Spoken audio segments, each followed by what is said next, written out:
గమనించాలి. దేవుని విషయమై, పరిశుద్ధ జీవితం విషయమై, నీతి జీవితం విషయమై, ఈ లోకంలో మంచిగా జీవించడం విషయమై ఎన్ని శ్రమలు పొందుకుంటామో, ఎంత బాధలు పొందుకుంటామో, ఎన్ని ఇబ్బందులు పొందుతామో, ఎంతగా సమస్యలు పొందుతామో అంత మంచిదండి, అంత మేలండి, అంత ఆశీర్వాదం అండి.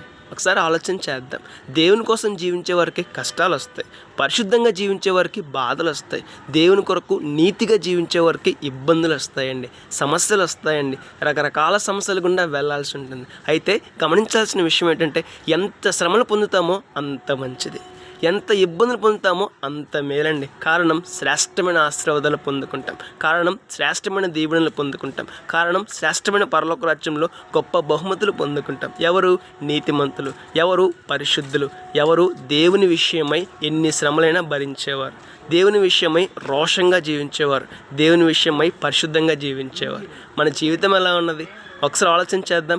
దేవుని విషయమై, పరిశుద్ధత విషయమై ఎన్ని శ్రమలు వచ్చినా దేవుని కోసం నిలబడదాం, దేవుని కోసం జీవిద్దాం. రేపటి దిన శ్రేష్టమైన ఆశీర్వాదాన్ని, శ్రేష్టమైన పరలోక రాజ్యాన్ని, శ్రేష్టమైన ఆశీర్వాదాన్ని పొందుకుందాం. May God bless you.